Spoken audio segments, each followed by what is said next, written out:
Cheers to you. Around to the best. May we never get less. Around to the worst, and may they die of thirst. Cheers, guys. Thank you so much.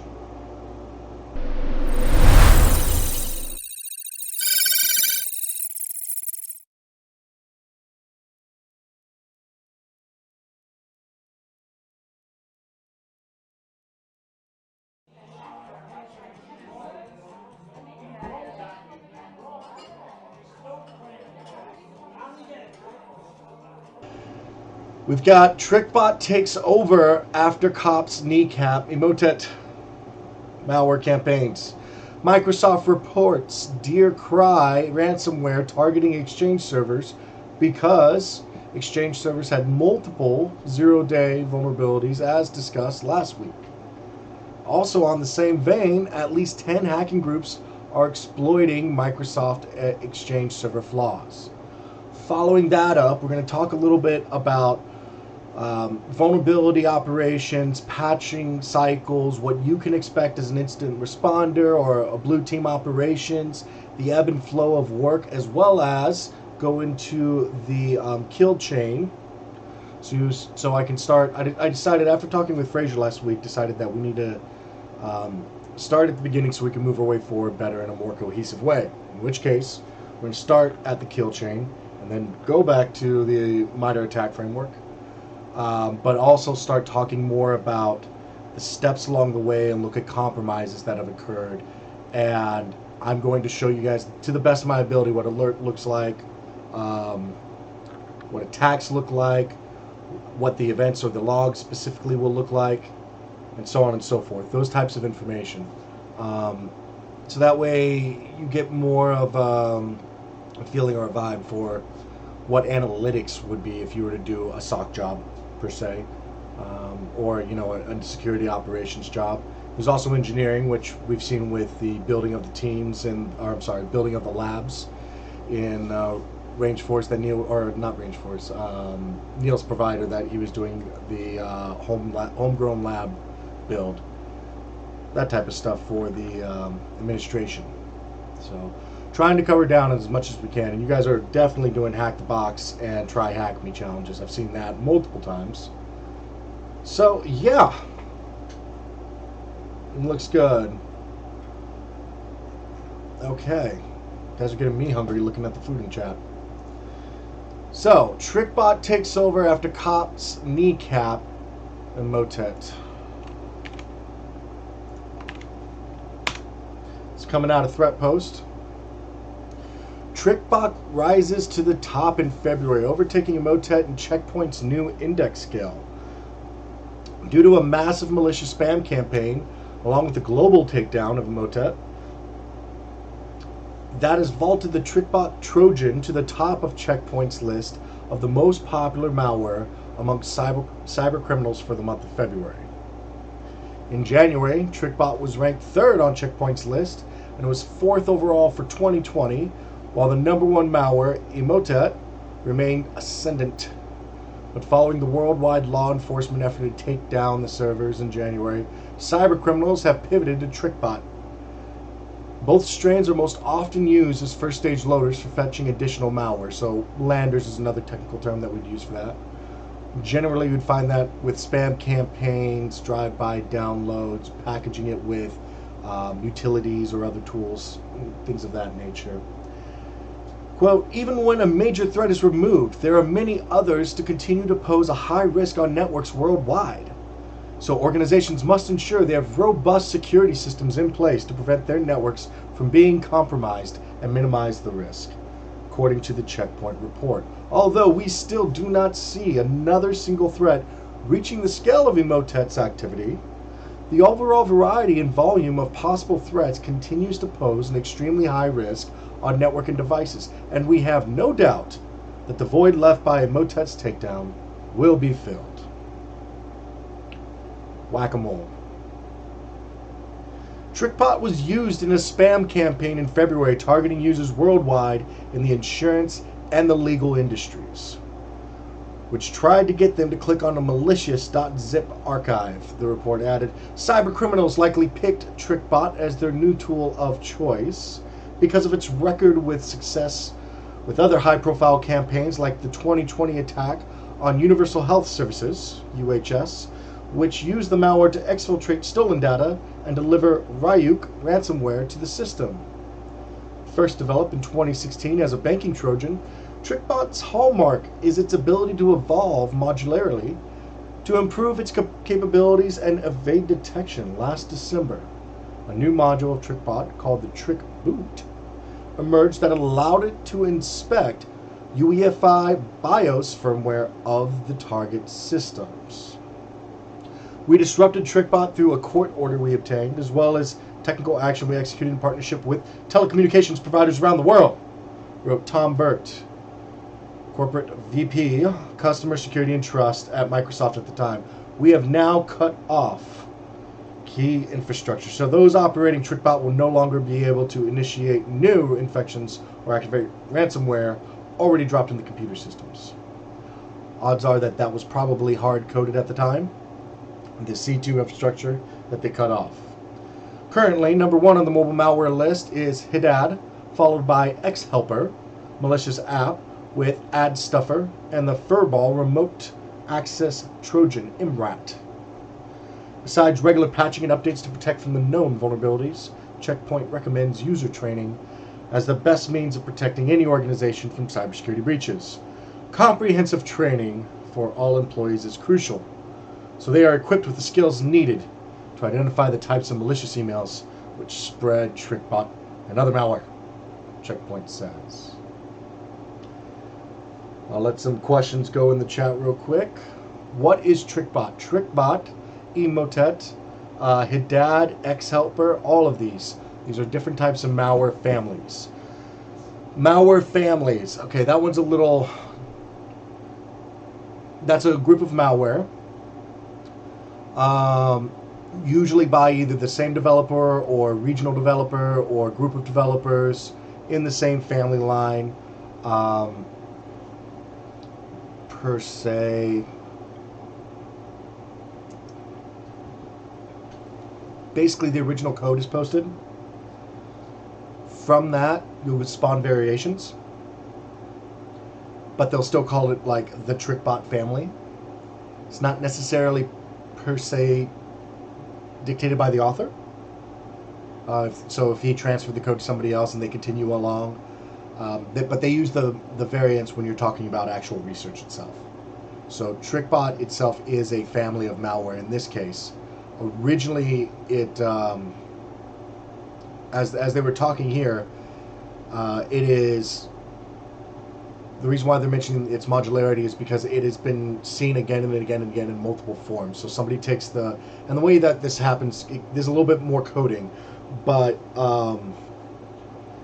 you can take malware and you can break it down by we discussed previously the pyramid of pain.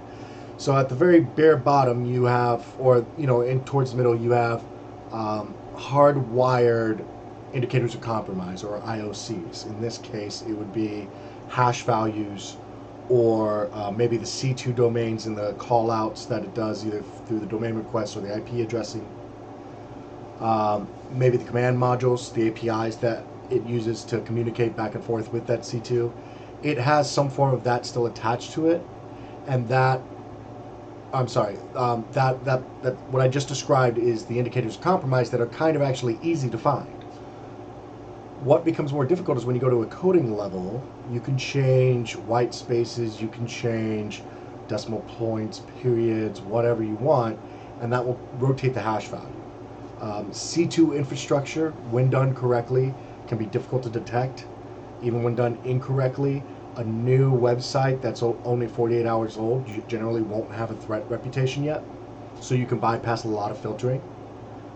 It will fall under an uncategorized occasionally, but if you're smart, you put it in and request it to be categorized, and then it is categorized.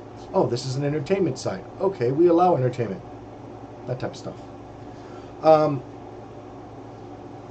So there's multiple evasion capabilities, but with the Trickbot, it's so unique because the core root of the malware still exists, and they just keep taking off the pieces. Okay, this caught me this time. Let me remove that and let me add on this new capability. And then it will keep going again. And it'll be successful. And then it'll be caught, and researchers will figure out that not only the IOCs, like I was talking about, not only the hard-coded stuff, but they'll figure out the behaviors. So if in the behavior it goes to a certain directory and then it calls out to a random website and it downloads an executable, then they'll just start monitoring that directory or some type of directory path or structure in there. Once you can start peeling back like the actual behavior, you can start anticipating through multiple log sources what's going to happen if it's infected, and then intentionally put in watchers and program all of that stuff to defeat the malware. Trickbot continuously gets taken down, revamped, and then resubmitted and sold as a package. So there you go. Someone said blue team is best team. Change their mind. No, I'm not going to Black Knight. No. I'm joking. All the teams work together. It's very much like being on a sports team. You have all the teams working together. At least if you have the teams. If not, it's going to be the job roles. Okay. Moving forward. Oh, that wasn't you? That was BSEC. Okay. I'm calling you out. Okay. What can the DoD do to improve its standing in the cyber domain? We'll tackle that one after. Gonna look at this. Sneeze. Have I always been on the blue team side? No, I've been on every team except for red. I've been on just about every team or had job roles that corresponded to every team except for red. I've done red team required task while I was in engagements and things like that, but I've never explicitly done a mission where I was solely red team and only red team, and that was it. I've never been the cool guy, just the backup dancer. I'm joking. That's a horrible way to put it. All right, moving forward. I didn't even hit my own takeaways. So regarding the Trickbot campaign, even as I was just discussing, even as when the malware is well known and reported on, minor gaps in security, minor gaps in user training, minor gaps in behavior analytics, minor gaps in a lot of things can still make the malware successful. These are very well reported on. They've been torn apart and reverse engineered, yet they're still successful all across the world. And it's not just because of patching either. It's because people are clicking and there's permission sets that are in the background. You have to have a holistic cause and view of security. Okay, you can't just build the castle walls and expect them to, work all the time. You also have to put some archers on the walls, right? You have to put some pikemen out front. You have to have, cavalry that rides through, if you want to talk medieval level. But anyway, you get my point. There's multifaceted approaches to security, and you can't just rely on vulnerability updates, because if you don't manage your permissions or identities correctly too, that will still get you screwed. Okay. Moving forward.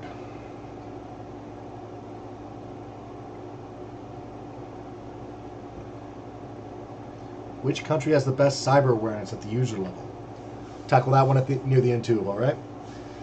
Microsoft reports DearCry ransomware targeting Exchange servers. All right, throw these links up in chat.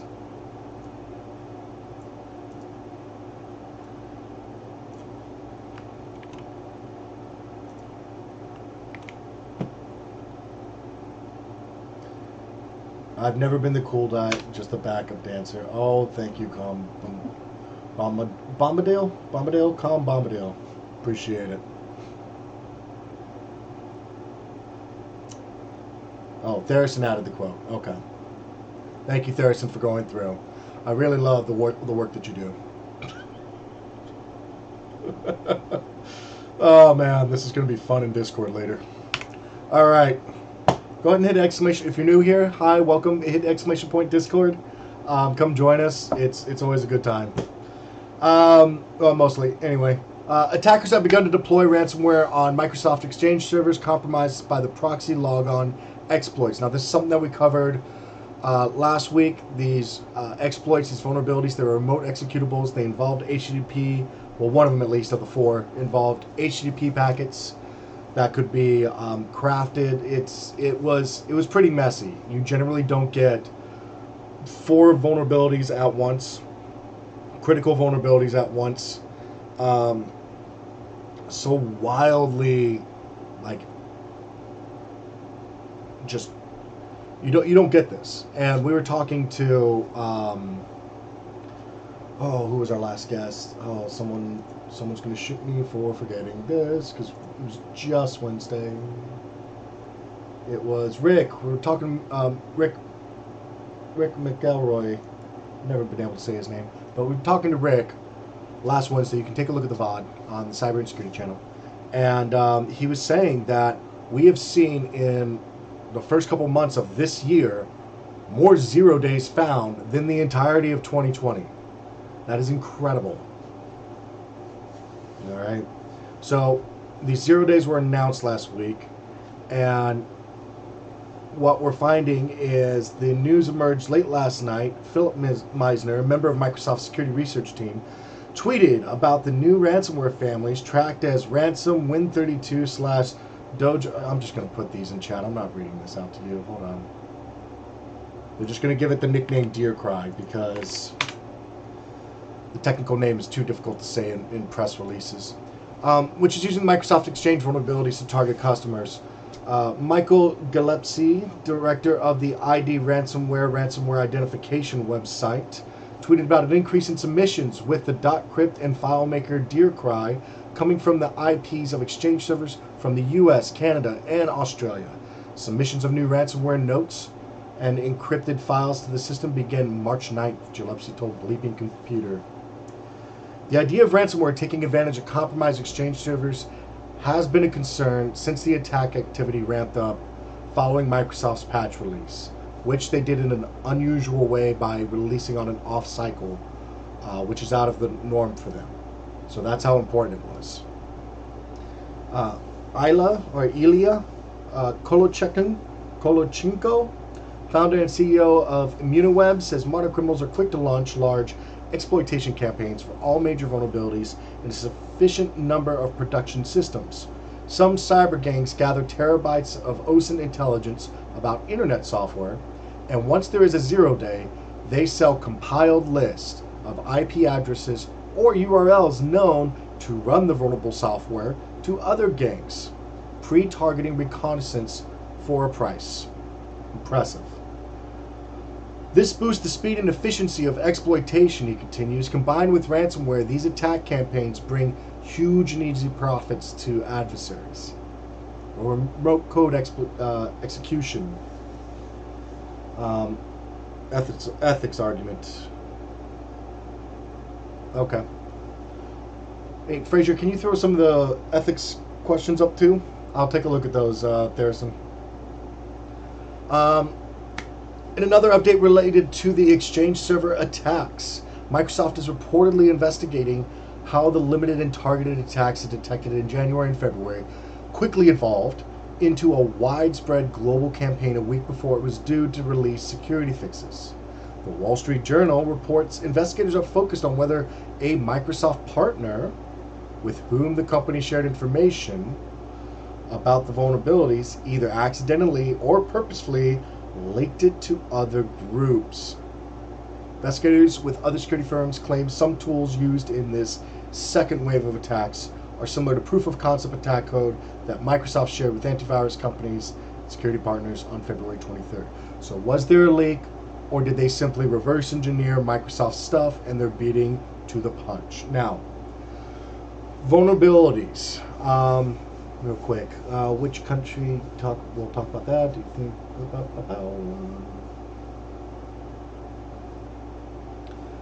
okay, the counter hack. Yeah, I can talk about that in a second.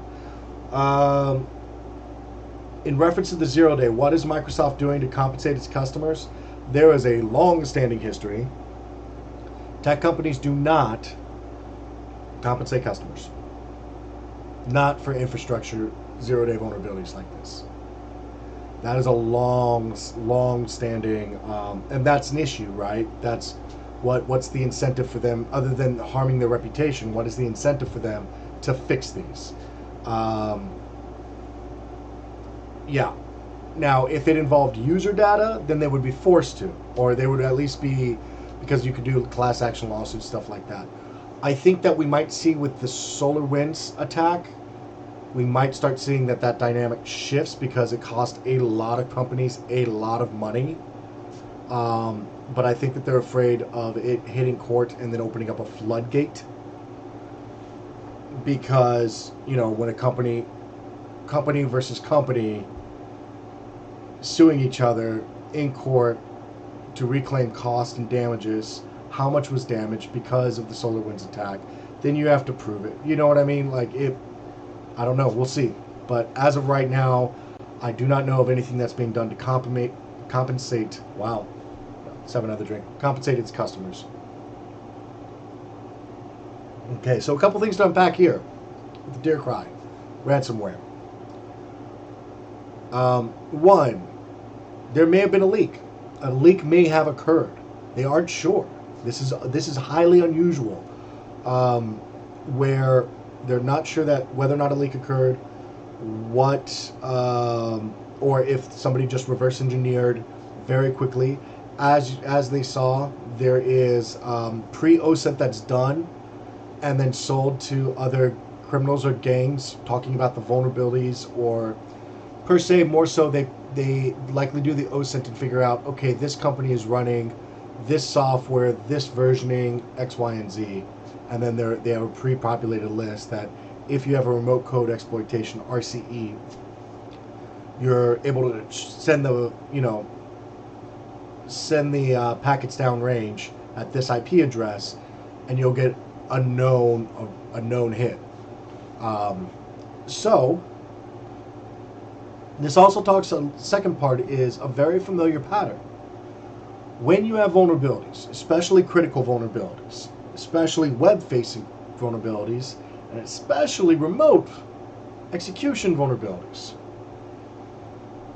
you will see a time to adaption race where we have to patch versus we have to exploit, and they're chasing each other. And it's kind of becomes this ebb and flow of research, especially when you get big security investigations. So we actually have 2 Microsoft articles this week because Microsoft is the biggest fish in the pond. So basically, it's like a big splash that happens in the pond, and then the waves go out and then they come back in. And that's what happens with security researchers. When you see a large vulnerability drop, all the security researchers' attention and time gets focused on that one big splash that just happened. And they don't notice the smaller things that are still going on because their time is taken up. And there's no, we don't get an expansion in the field all of a sudden with new researchers that are just, pulled off of whatever waiting line or anything. There's a lack of people in the field. We have needs. As such, it's one of those things that when our time gets taken up by big operations like this, we don't get a chance to pay attention to the smaller things. So you could have this big thing, massive, and then you have smaller operational keys, or that's unusual behavior I want to take a look at. They end up sitting there for a couple days, if not weeks. Then you have to come back to them. That's kind of the ebb and flow that you'll find in security research, analytics, not engineering per se. Engineering is much more checklist style, go down the projects, and it's either like this is a project that's a critical necessity versus this is a project of we're improving the overall nature and it's consumerate with our best practices, and this is where we're kind of going. These projects, you can kind of put them on the back burner whenever you get these big ones that take all your attention. A little bit of a delay, but it's a reasonable delay, right? So moving forward to the next one, double check some of the questions in here. What language should he master? Roka1227. I'll tell you, please don't mark the question out, but I'll tell you that the languages right now are Python, Bash, PowerShell. Hands down, start there and then work your way out. Scripted languages, you'll be able to use them on Bash. You'll be able to script in both Macs and Linux. Um, PowerShell, you'll be able to not script on just about any Windows OS. Python, you'll be able to write executables in your sleep. It'll make things extremely easy, and you'll also be able to work in the cloud.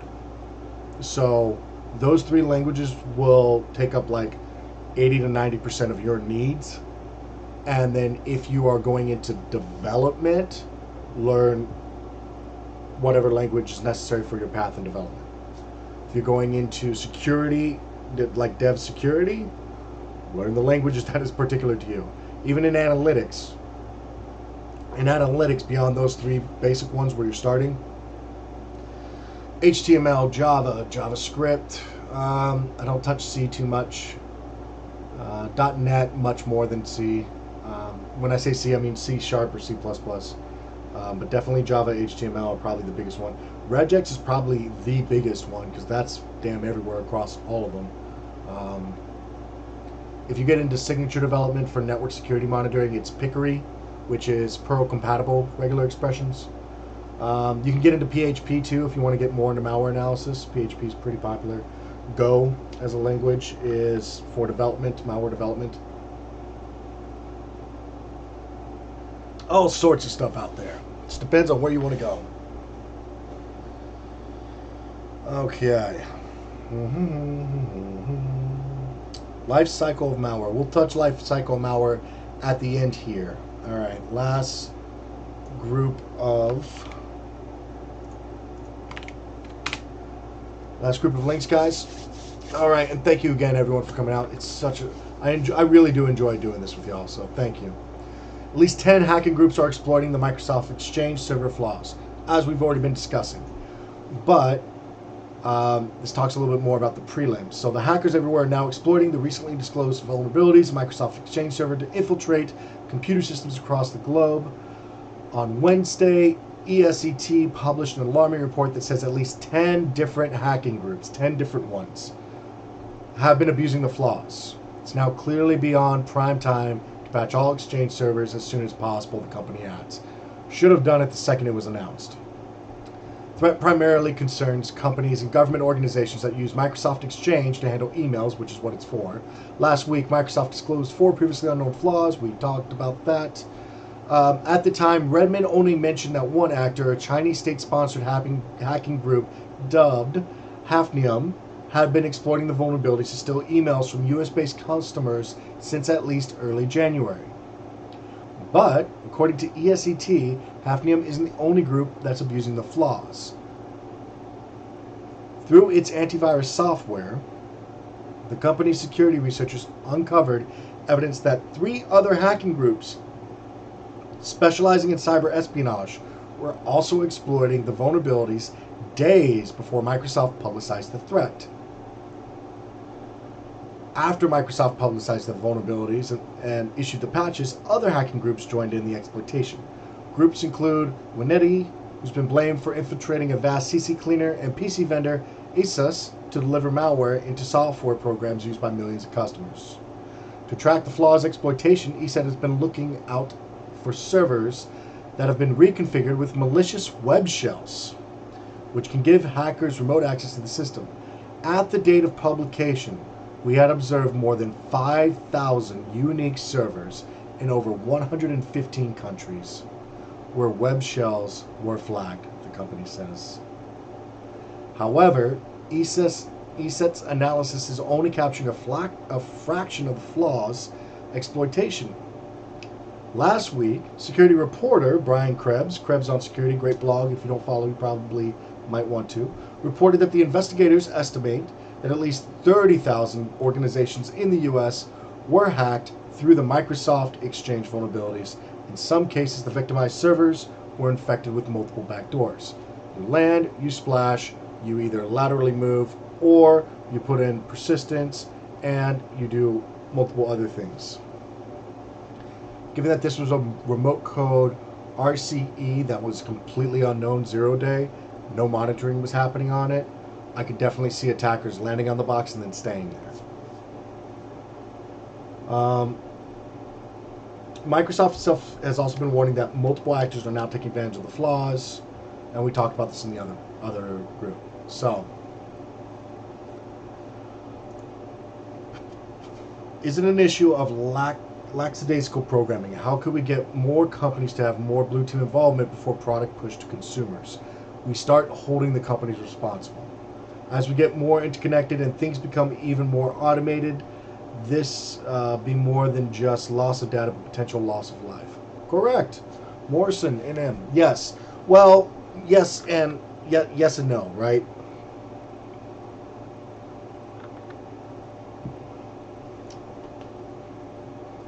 I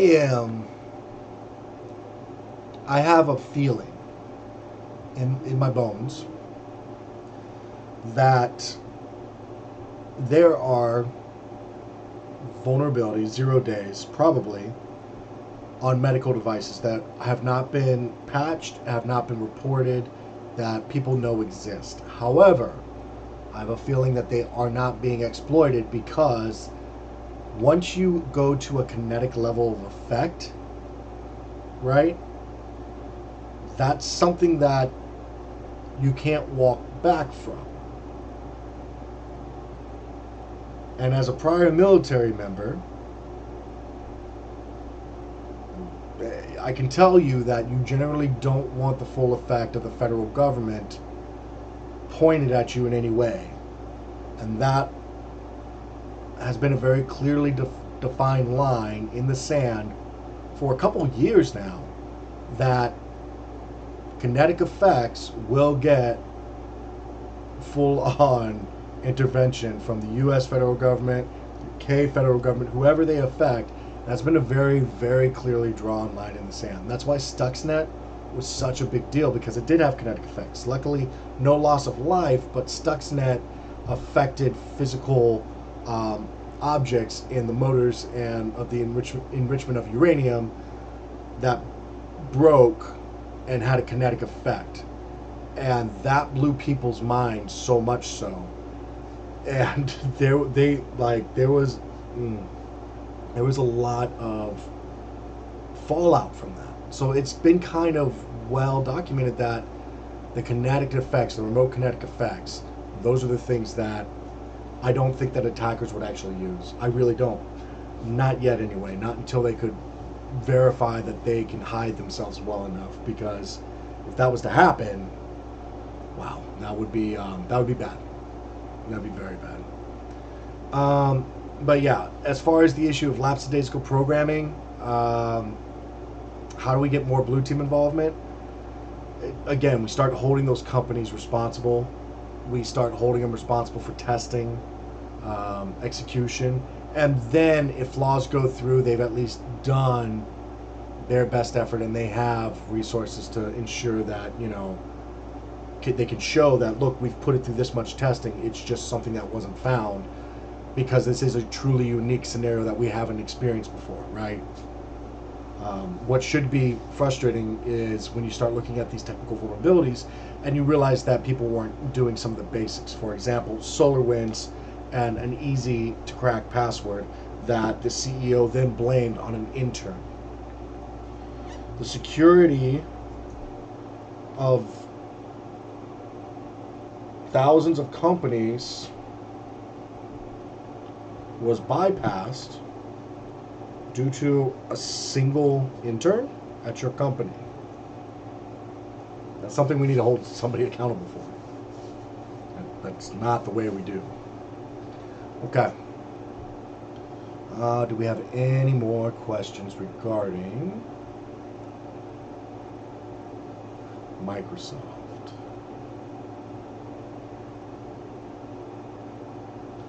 Is there an agency? That's government. What is we'll touch on this one. What is the life cycle of malware? Do they eventually die off, or do they continue to be updated endlessly? Hey man 188. Yes, they do both. In the case of, I was just looking at it. Oh, in the case of Trickbot, that's one that just keeps coming back. That one, that's one that broken down, they replace, and they keep coming back. That's what makes that one particularly unusual. You could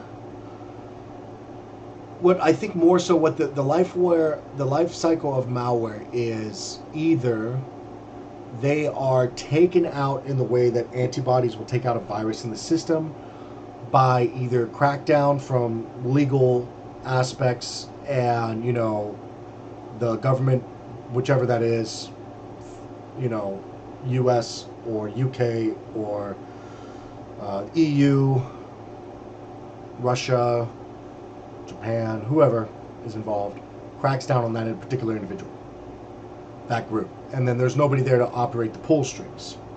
Once that happens, usually enough is known about it that they can they can reverse engineer the malware and determine what makes it tick. Then they can either remove the C2, issue a kill order, etc. There's a lot of things they can do to basically take the fangs out of the malware. Trickbot, like I said, is unusual because they keep changing. It's very persistent, even as a family. Very well written at that point, if it can be that modular, where things are taken off and put away. The other thing that you'll see is it'll just age out. The technology will go end of life. It won't ever be technically fixed. It'll just be something that people know about, and they will, put a local patch in to make sure it doesn't leave this area, and then that'll be it. And then it just goes old, and hey, we fix it in the next version. No worries about it. They'll let the versioning die out, and they'll just abandon that project, go back to the last time. So when I say they, I mean the people that developed the thing that is vulnerable. They'll just take the software and they'll go back to the last time they knew that bug didn't exist, and then they'll rewrite the software from there and then keep moving forward. And they'll basically just call that, so this will be like version 26, right? They'll go back to version 24 because that's when the vulnerability didn't exist, and then they'll rewrite around that complete vulnerability, redo everything, and then they'll call it version 27 or 28. And then it looks transparent to you and me if the vulnerability is not discussed. Simple pen tester, I cannot remember for the life of me either. I have been drinking. I cannot remember what the other name for Trickbot is. I know that it used Raikou all the time, is what it usually dropped as a payload. And you're right, there is another name for that family too, and I cannot. Anyway, moving forward, sorry. Okay.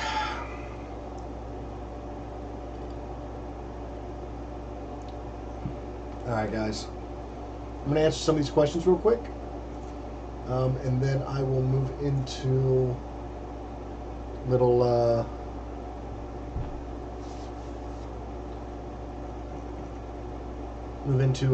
the discussion. Alright. How are we doing? Oh, wow. Okay. Quickly. What can the DoD do to improve its standing in the cyber domain? That is a difficult question, Morrison and M.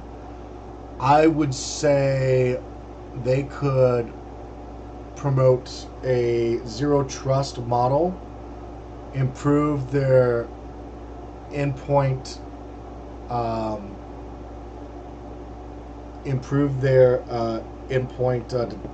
detection and response.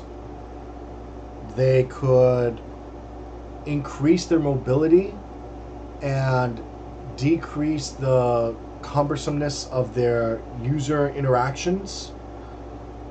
A lot of times the security was bypassed physically by commanders in the field simply because it was too cumbersome.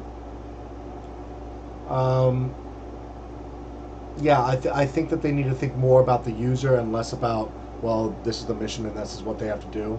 I think they need to definitely consider more mobility. And I think that they definitely need to go to a regional model of a regionalized model of both security and also IT infrastructure, if it doesn't already exist. where everything, like, you could do a global standard image that's then regionally built to match whatever specifications are needed and filtered down that way. That'd be a better effect. So it's a lot of things, because you're also talking about, for example, like the Marine Corps.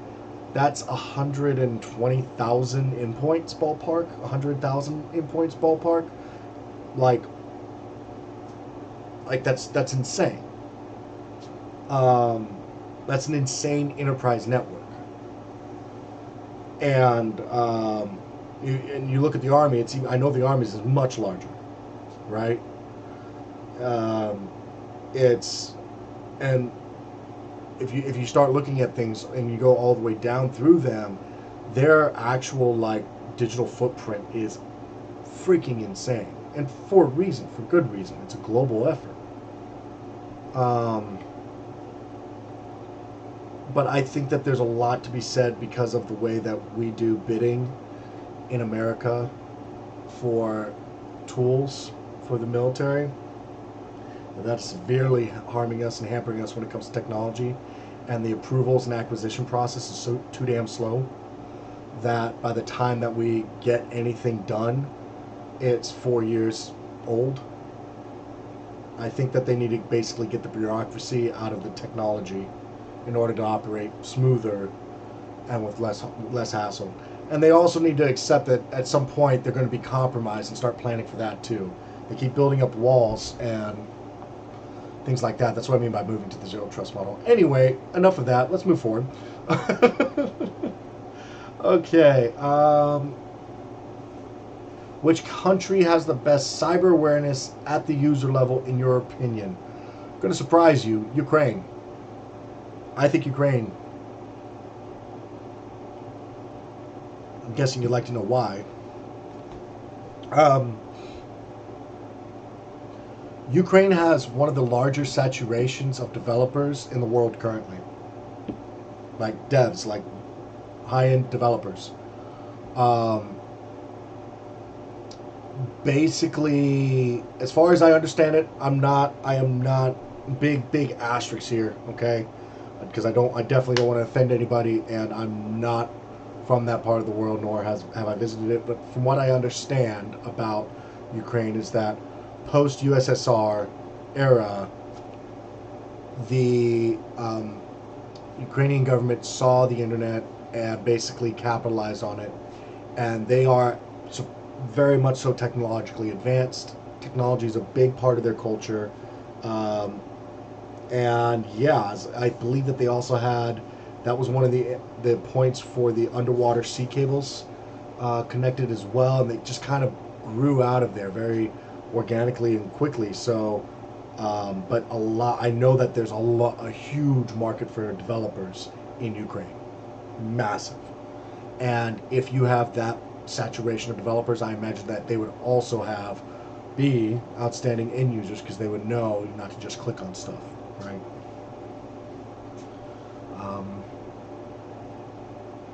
Do you think companies should be allowed to counter hack if they get hacked? I think the problem with that is that you run into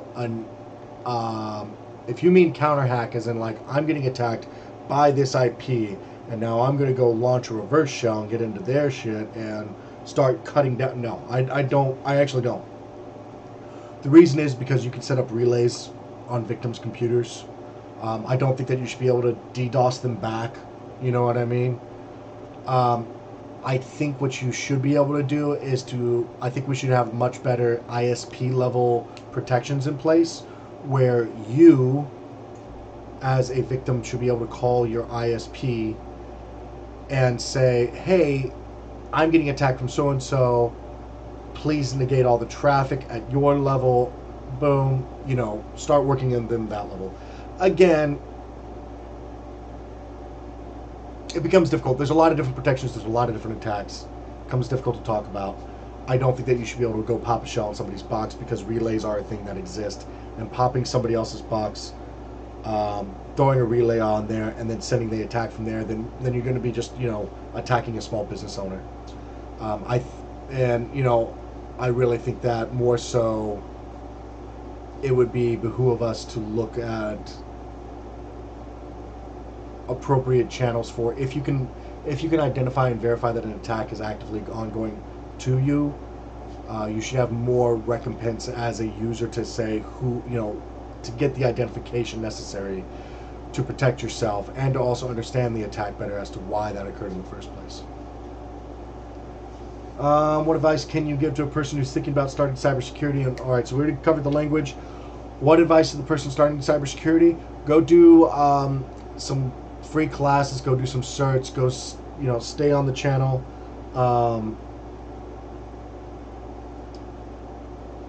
There's also do some boot camps. Figure out what you like. Okay, it's really easy to say, I want to be in cybersecurity. The thing is that cybersecurity represents a field that's about as big as law. There's constitutional law, there's contracts, there's criminal, there's all sorts of deviations. Same with being a doctor. How many different specialists are there? Even just a general doctor usually has, like you're fresh out in your day one as a doctor. You start out doing rotations of some sort within a hospital to learn all the multiple different vectors that you could go into your first year or two. So when you start out, I would suggest that you learn in any way possible about the different aspects of the career field, cybersecurity as a career field, and then dip your toe in where you're at. Okay.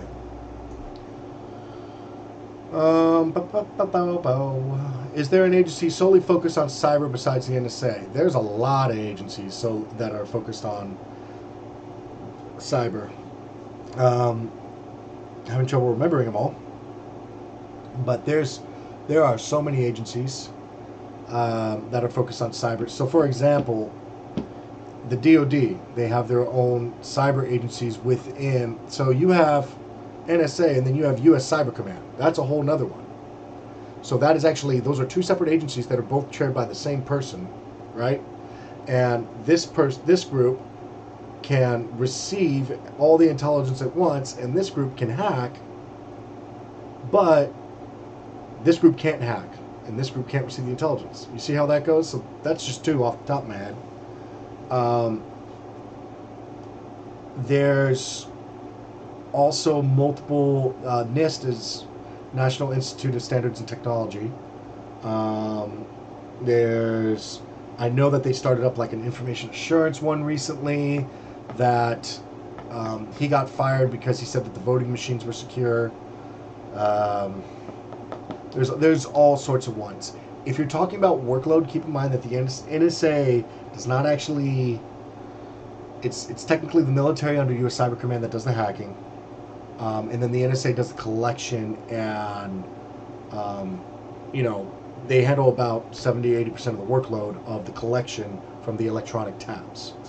But there's a lot of other agencies. I think the last count was 23 different agencies. I believe that Department of Homeland Security also has their own, which focuses more so on the protection of like power grid, things like that. I need to review that, actually. Thank you for reminding me. But yeah, I need to review that. But there are definitely more. What are your thoughts on self-driving, internet-connected cars? Seems like it would only take 1 0 day to cause insanely huge damage, both in lives and money. So similar to buildings that have smart locks, I believe in that air tolerance and fault tolerance has to be massive in these items, where if you have a building with smart locks, that you have certain zones that they fail shut, and then you have certain zones that fail open to ensure you're not locking anybody in a certain area should there be a fire present or something like that. Regards to smart cars, it would be fail stop. So if a security flaw or if there is a behavior or operation that's not identified by the main kernel processor, etc., that the vehicle just stops. It pulls over to the side of the road and it stops immediately. And I think that we're going to run into a lot of issues in the U.S. with smart card technology because of the right to repair and the closed, because like you said, I mean, it's a human life, it's kinetic life. If they were able, let's just say that they were able to take over a vehicle's sensor mapping, say that there was a vehicle dead stop in front of them, right? That means that they would slam on their brakes immediately. Odds are that they will be rear-ended then, right? If they were, and that's just the sensor placement. If they are able to do weather conditions, you could screw up the way that the traction control is operating as well. It's multiple different things. And they've already actually taken a look at this and proven that this is going to be an issue. I believe it was in California that they were doing a study with self-driving buses where there was only a human operator and it was following a white line on the road, and there was a QR code that they placed on speed limit signs, and they found, and that adjusted the speed, and what they found was people immediately blocked out those QR codes, like immediately, because humans suck. Now that was back before we had the 5G technology and LTE and all that stuff. So it wasn't internet connected, and you wouldn't have that GPS stuff. But that's part of the problem. With the LiDAR, you can fool a LiDAR sensor with the appropriate equipment, right? It's an I/O. I think what I'm getting at is, at the end of the day, even with the ubiquity of these items in our lives, you're still going to need a human there to operate it appropriately. And I think that we're going to see more requirements for safety, kind of like as of right now. I believe in the Tesla models. I think it's, you have to touch the wheel once every 15 seconds in order to maintain like its driving capability for the self-driving on the certain vehicles, and that's just to make sure the user is awake and around and everything else like that. I think that you will find that's going to be more frequent and common if these things are going to be on the road more, but it's still Wild West. We're getting close to time. Okay, so I'm going to go ahead and call whatever Ned Fraser has right now is going to be the last of these questions. What about these companies creating third-party beta testers outside of the normal customers? I think that might help with slowing down issues like SolarWinds. Yes, I do. I think constant bug bounty programs, I think those help. I think that third-party programs can help with the workload. I think that would lower the barrier to entry to just go open source on the stuff. I think all those things are definitely needed. But again, there's bare bones basics that companies should be held accountable for, especially if you're a company that has, I think it's something like 80% of the federal government operating systems, right? Like Microsoft is massive.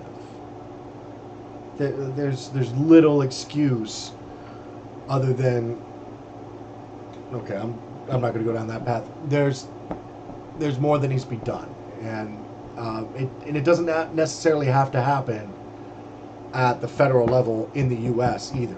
Like UK is doing a great job at pushing certain regulations and things like that. We're seeing it all around the world. Germany has some of the strictest privacy laws right now. It's I think that we need to get to a point to where enough is enough and realistically start holding these people accountable. Why doesn't the government use country codes via the Cellnet, DWDM that traverse other countries so that when threats were high, we could just shut down globally? Because what? To shut down why is there not a single button to shut down globally? Because that's like a step away from Skynet. No, that doesn't sound right. Did you work for anything like the NSA or FBI or CIA? So I worked for U.S. Cyber Command when I was in the Marines. I worked under, and the way that went was U.S. Cyber Command, Marine Forces Cyber Command, and then I was on one of the cyber protection teams that fell under that. That little chart is, you can find it on Wikipedia. But yeah, I went through a similar process to Neil. Actually, realistically, what I did, I should thank Neil for, because he laid a lot of the groundwork for what my teams became through the work that he did when he was in that organization and those groups in the operations. So, yeah. As a software developer who is interested in security, I got an offer as a network engineer. How do I move into cybersecurity from there? Start as a network engineer, go into network security, focus on doing firewalls, things like that, writing signatures and administrating network security tools is how I moved from that to a SOC analyst, and then from a SOC analyst to a threat hunter, then back to a security incident responder, and then an information security engineer, senior information security engineer. So, is it possible to work in a government agency without being a U.S. citizen? Yes, it is. However, you will likely not. You do not need a. You do need to be a legal U.S. resident, not necessarily citizen, but you do need to be a U.S. legal resident. And you just would work in an agency that does not require security clearance. Those positions, though, are a little bit rare, but there are definitely network admins and things of that nature that do only work on the unclassified stuff.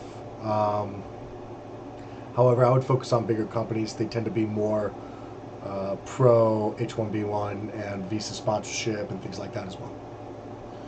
Okay, guys. Who is a threat hunter? I just got that course. Black Knight. I used to be a threat hunter. I used to teach a course on threat hunting.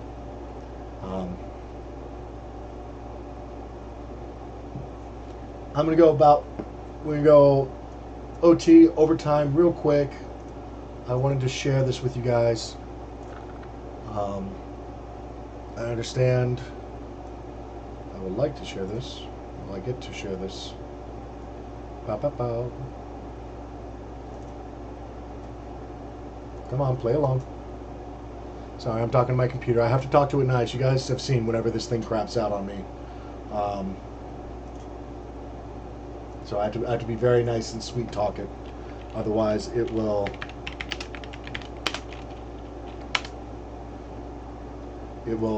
misbehave on me.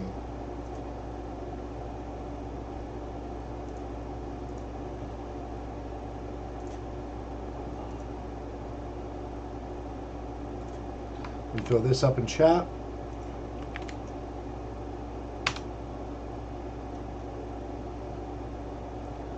All right, this is called the Cyber Kill Chain. Let me share out my screen.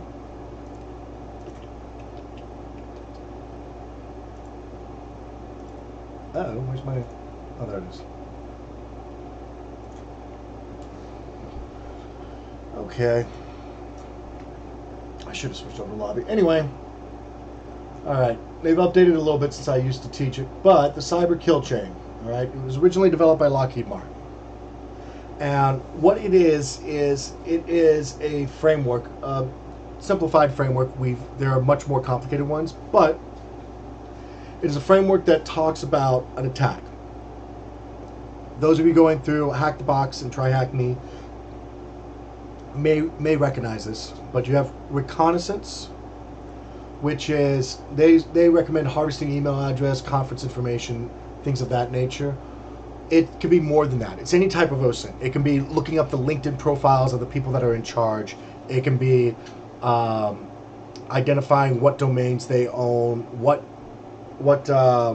registrar they use for those domains, things like that. Then weaponization is the very next step. Now, weaponization in that case would be you take that registrar, and through that same registrar, you create similar domains, or you create a domain of a similar type that may or may not deal with the marketplace that they exist in, or something of that nature. And the point is to take what you learned from reconnaissance and to start and create your attack pattern, or what you're planning on doing, right? That's the weaponization of the things. That would be building any custom malware payloads, or planning out the actual pathways of, okay, we're going to do a drive-by, or we're going to do a phishing campaign, or even a vishing campaign. Now, vishing, here's a funny part. Vishing versus phishing, you can vish, as in voice phishing. You can vish, and you can do that for reconnaissance without actually doing the weaponization or the delivery, and not having them click on links. You could just do it to try and gain information from them as part of your OSINT. Whereas phishing, generally, you're not, unless you're trying to engage them in some type of social contact, a lot of times what you'll mostly see, that's the delivery stage, which is number 3, delivery. That's where you're delivering the weaponized bundles. Multiple different ways of doing this. In the case of what we were just talking about with Windows, delivery was a crafted HTTP packet that was sent directly to the Exchange server, and that was the remote code execution. The weaponization happened on their system when they developed the payload, and the OSINT was doing the versioning information, which may have come from a scan, or it may have come from buying it off of the cyber criminals off to the side that already had a list of people that were vulnerable to these exploits on the Exchange servers. In the case that we usually see, it's phishing. So delivery, that's why they even have a phishing link there. But delivery would be via phishing as either an attachment or a link within the actual body of the email. It can also be through USB drives, as it was with Stuxnet. All right. Now, exploitation, just because you deliver a piece of malicious logic, malware, doesn't mean that you exploited or gained anything yet, right? You have to, in some way, shape, or form, exploit and gain some form of a foothold on the actual, compromised system. I'm not necessarily talking about shell per se, but the exploitation can be getting somebody to click on an executable, and then they click the EULA agreement and they agree to install the extension. And what they don't know is there's a backdoor in the extension. Either way, you have to get them to exploit in some way. It can be remote code exploitation that once it hits the system via delivery, then the process in the background picks it up and runs it. But the exploitation is the actual click or engagement, and then a new process being started up, or a slide over to the other process, or something like that. Now, installation, and this is where we start. Take it with a grain of salt, okay? This is once you get past exploitation, you can argue about the nuances to this. This looks extremely linear. In reality, it's not linear at all. Sometimes, like delivery, exploitation, and installation, those 3 can happen within a minute of each other. All right? It's not necessarily the next one isn't always command and control either. There's multiple different ways that this can happen.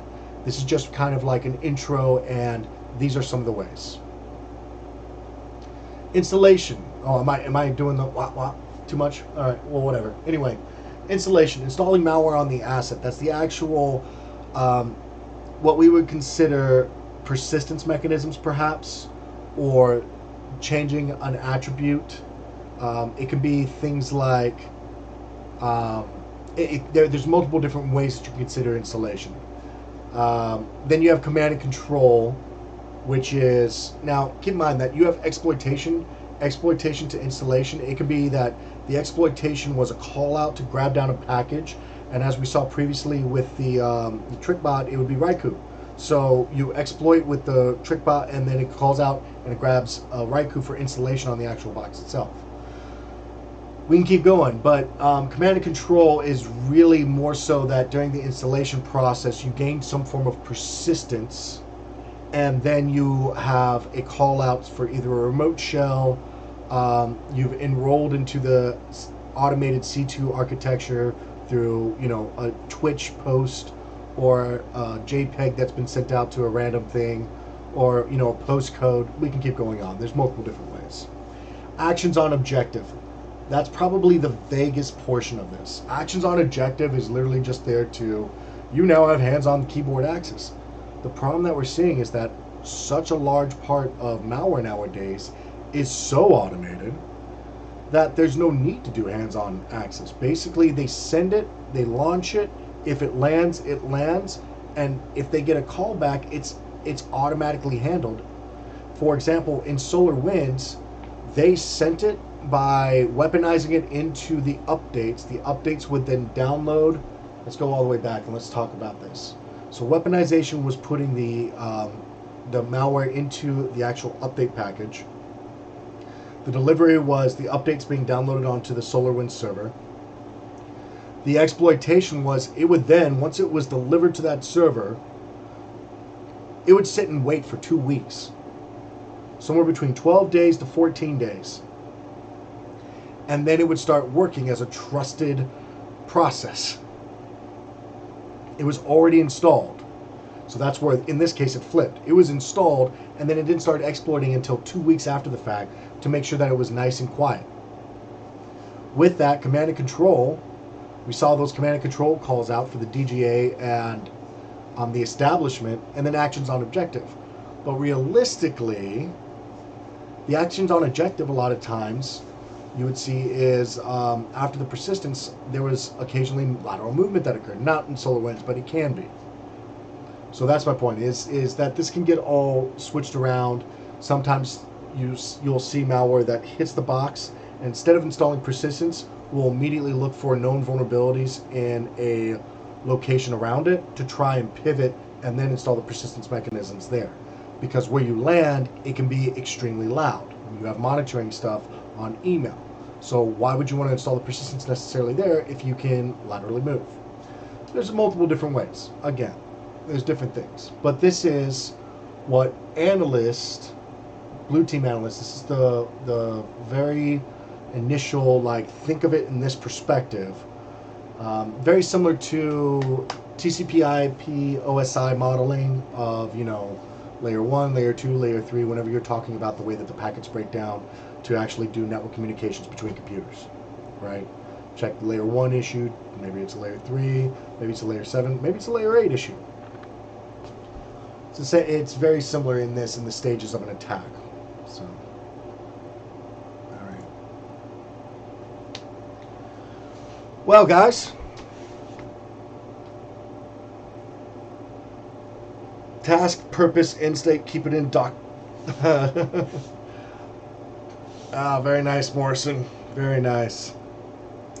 Why didn't a checksum or signature check catch the addition of the malware to the patch package? Well, that would be because apparently the SolarWinds wasn't running that on their updates.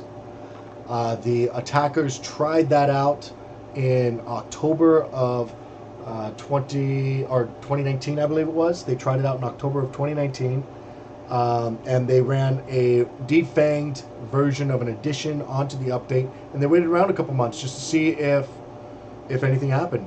It didn't, so then they weaponized an actual package. They realized that checksums were not being run on the update files, at least not within SolarWinds itself. And then once that update file was packaged, then the checksum that you're running off of the update server versus when it lands on your box in your system, that checksum would be the same. So, thank you guys. Thank you so much for your time. Thank you so much for being here. All right, let me pull this back up. So we are coming to the end of the night. Thank you for the extra couple minutes. I want to thank my mods so much, guys. Thank you for your ongoing work. And I want to thank you, absolutely, yes, you. I had a great time tonight. Thank you, you in chat, for coming to hang out. I hope I was, as always, value added. And I really hope that you enjoyed yourself. Please hit exclamation point Discord. I'll get to say that at one point. And drop some suggestions for any type of improvement or just come and say hi. All right? So, end of the night. Switch that around. Cheers to you. Around to the best. May we never get less. Around to the worst. And may they die of thirst. Cheers, guys. Thank you so much. Have a great night. Have a great weekend. Have a safe trip. If you are out there, bye. Hey, thanks for watching. I want to thank Neil on the Cyber Insecurity channel for providing a place to have real conversations with real people. Feel free to throw a like or to follow me on the socials in the description. Please remember to click subscribe, hit that notification bell, and if you want to see other videos, click that stuff that's all over the screen. See you next time.